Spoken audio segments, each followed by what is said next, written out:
Louvado seja o nosso Senhor Jesus Cristo. Mais uma vez, prosseguimos na nossa catequese, passo a passo, sobre a missa. E, prosseguindo na catequese anterior, seguimos agora com a oração do Cordeiro de Deus, a fração do pão, a mistura e aquela oração final em que o sacerdote expõe o Santíssimo para uma última adoração, digamos, à distância, não é? Pois o partir o pão era para os judeus um ritual no início de uma refeição. Quem presidia abençoava e repartia por todos os presentes. E essa expressão da fração do pão teve grande importância nos primeiros cristãos, que o associaram essa expressão à Eucaristia. Os Evangelhos referem 4 ocasiões em que Jesus partiu o pão.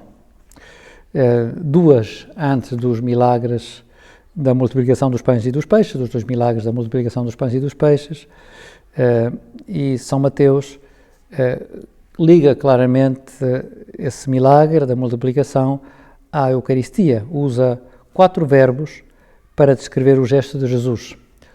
Tomou os pães, abençoou-os,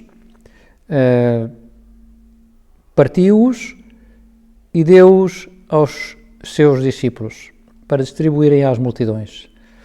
É exatamente a mesma sequência de verbos que usará depois o próprio São Mateus na última ceia, que é a terceira ocasião em que se fala da fração. E a última é no episódio de Emaús, em que também existe a mesma sequência, essa narrada por São Lucas, e onde se diz que eles reconheceram o Senhor na fração do pão. Nos Atos dos Apóstolos já se associa a Eucaristia com a fração do pão. Quando estão em Tróade, diz o capítulo 20, no primeiro dia da semana, portanto ao domingo, tendo-nos reunido para a fração do pão, Paulo, que devia partir no dia seguinte, falava com eles.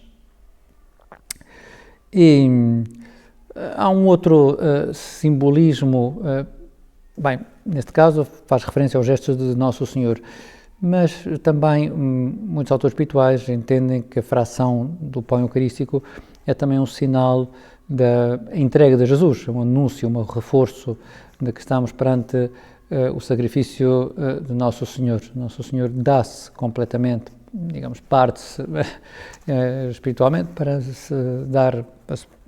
dar a sua vida por nós. E a seguir, enquanto a Assembleia vai rezando o Cordeiro de Deus, sobre uma oração que já falaremos a seguir, há um gesto que se calhar, eu lembro que muitas vezes as crianças não se apercebem. O sacerdote parte a hóstia em 2, a hóstia consagrada, e depois tira um bocadinho e deita no cálice, portanto mistura a hóstia consagrada com o vinho consagrado. É difícil chegar a um acordo sobre as origens deste gesto. No século VIII, na Síria, associou-se à ressurreição, tal como com a dupla consagração do pão e do vinho. Lembramos-nos da morte de Cristo, separa-se o corpo do sangue, por dizer de alguma maneira. Nesta união do pão consagrado com o vinho, pode fazer-nos pensar na ressurreição. E realmente talvez seja aquilo que mais nos ajude, não é? Pensar que aquele que vamos receber dentro de uns instantes é Cristo ressuscitado, que está vivo, não é? Vivo. Dizia que enquanto o sacerdote mistura o corpo e o sangue com uma oração muito concreta, em que se pede a Nosso Senhor a vida eterna, portanto a vida de Cristo, que está vivo, né? Esta união do corpo e sangue de Nosso Senhor Jesus Cristo que vamos receber nos sirva para a vida eterna. Estamos a pedir a vida eterna, a vida do próprio Jesus. Enquanto, dizia o sacerdote, reza esta oração em segredo, a Assembleia vai rezando ou cantando: o Cordeiro de Deus que tiras o pecado do mundo, tende piedade de nós. Mais uma vez se recorda uma oração do Apocalipse, onde também se faz referência ao Cordeiro de Deus e digno é o Cordeiro que foi morto de receber o poder e a riqueza, como antes falávamos, e há outras ocasiões nessa própria nesse próprio texto do Apocalipse, onde se faz referência ao Cordeiro que foi imolado. E nós assim unimos-nos ao coro do céu que adora o Cordeiro. Jesus é o novo Cordeiro Pascal, que foi sacrificado, como dirá São Paulo na sua carta aos Coríntios. No Apocalipse diz-se que o sangue do Cordeiro purifica as vestes dos santos, derrota o demónio, e são muito interessantes os pormenores que ligam o verdadeiro Cordeiro de Deus com o Cordeiro Pascal.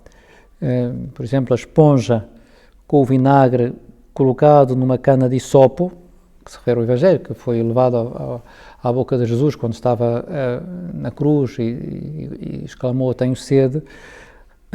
A pessoa pode perguntar qual é o interesse que seja uma cana de hisopo, não é? Pode ser uma cana de qualquer outra coisa, mas por visto não é secundário, porque Moisés tinha ordenado que as portas fossem pintadas usando canas de hisopo com o sangue do Cordeiro, para reforçar a união de Jesus como o novo Cordeiro Pascal. E além disso, como é sabido, não quebraram as pernas ao Senhor, não quebraram nenhum osso. O Cordeiro Pascal também devia ser comido sem que se lhe fossem quebrados os ossos. Portanto, essa é uma maneira de recordar que Jesus evoca o Cordeiro Pascal, mas já com noutro patamar. E por fim, o sacerdote reza uma oração, tem duas possibilidades, uma oração que faz referência à Santíssima Trindade, que é uma oração lindíssima. Se tiverem um missal, eu aconselhava a lerem essa oração, já digo que se reza em segredo, porque não se ouve. É uma oração francamente bonita, né? Se fala de como toda a Trindade está envolvida neste sacrifício que estamos a reviver. E depois dessa oração, o sacerdote ajoelha-se, adora mais uma vez o Santíssimo e, pegando na hóstia, e leva para que todos possam ver, e diz: "Eis o Cordeiro de Deus, eis aquele que tira o pecado do mundo". Neste momento, na terceira edição, há outras possibilidades de oração. Como sabem, são palavras de São João Batista, e essas palavras evocam, assim, de forma condensada, umas palavras do profeta Isaías, quando fala do servo de Yahvé, que carregará os pecados do seu povo, que oferecerá a sua vida em redenção pelo povo. Vale a pena, uma vez mais, tomar nota do apoio bíblico das orações que vamos repetindo, porque nos une com toda a tradição da Igreja. Pois no capítulo 53 do livro de Isaías diz o seguinte: "Foi maltratado, o servo de Yahvé, mas humilhou-se e não abriu a boca, como um cordeiro que é levado ao matadouro, ou como uma ovelha emudecida nas mãos do tosquiador." E mais para a frente, diz assim o profeta: "Mas aprova ao Senhor esmagá-lo, ao servo de Yahvé, com sofrimento, para que a sua vida fosse um sacrifício de reparação." Então não nos esqueçamos, apesar da oração ser tão breve, és o Cordeiro de Deus, és aquele que tira o pecado do mundo. É um Cordeiro, enfim, que não é bem Cordeiro, é alguém, não é? Como é óbvio, não é? É uma pessoa, mas que carrega, não é? Os pecados do mundo. Isaías traz à nossa consideração uma pessoa individual que oferece a sua vida em sacrifício pelo pecado. Por isso, quando João Batista apresenta Jesus como o Cordeiro que tira o pecado do mundo, está a identificá-lo não só com o Cordeiro Pascal, mas com o tal servo de Yahvé esperado que ofereceria a sua vida em sacrifício pelo pecado. Regressemos à missa, não é? E pensemos que oportuna é essa lembrança no momento em que se pronuncia, enquanto o sacerdote, depois de partir a hóstia, depois volta a uni-la para apresentar ao povo, e reconhece, convida-nos a reconhecer que estamos diante do servo Cordeiro que oferece a sua vida pelos pecados do mundo. Jesus é o manso Cordeiro levado ao matadouro, é aquele cujo sacrifício torna os homens justos. E, por fim, temos a Sagrada Comunhão. Aqui também podíamos dedicar um bocadinho mais tempo a pensar que quando o sacerdote diz: "Felizes os convidados para a ceia do Senhor, eis o Cordeiro de Deus que tira o pecado do mundo", pois que os padres da Igreja, São João da Cruz, São João Paulo II também, da tradição católica, descreveram com frequência a comunhão como uma ceia de bodas, uma festa nupcial. As palavras de oração, desta oração, derivam do Apocalipse, quando se diz: bem-aventurados os que foram chamados ao banquete das núpcias do Cordeiro. Ao banquete das núpcias do Cordeiro. Alegremo-nos, exultemos, demos-lhe glória, porque chegaram as núpcias do Cordeiro e sua esposa está preparada. Tem uma oração que nós podemos repetir com especial esmero, né? O Senhor, não sou digno que entreis em minha morada, né? A resposta a essa oração, porque nos sentimos convidados para um grande banquete, um banquete que nós nunca podíamos preparar com as nossas forças, e é-nos oferecido, né? É-nos oferecido o melhor que nos podiam oferecer, que é o próprio Deus. Aqui o Cordeiro é visto como o noivo, o esposo, né? E a ceia pascal, como se tem uma tónica de ceia nupcial. E a esposa é a Igreja, o Cordeiro Cristo, que se entrega e se une à Igreja para sempre. E nesta união definitiva entre Cristo e a Igreja, participamos nós com a Eucaristia, com uma espécie de gosto antecipado, uma fruição antecipada da nossa união definitiva com Cristo no céu. Por isso, quando o sacerdote diz: felizes os convidados para a ceia do Senhor, é como um eco do convite do anjo do Apocalipse para a ceia nupcial do Cordeiro. Por isso, é bom sentirmos esta vontade de nos unirmos realmente a Nosso Senhor através da comunhão eucarística, que para nós pode ser difícil de perceber o grau de união que Deus quer ter connosco, mas ao apresentar-se assim como alimento, dá-nos uma ideia bastante perceptível e bastante intuitiva de que quer estar em nós. Não quer simplesmente estar à nossa volta, muito perto, mas quer estar em nós, quer atuar em nós. E essa consciência de que temos Cristo em nós deve ser o que deve dominar a nossa oração. Num livro de entrevistas, na altura, ao cardeal Ratzinger, em que lhe perguntavam como é que ele fazia a ação de graças, o cardeal respondia: em primeiro lugar, deve-se procurar interiormente a presença de Jesus.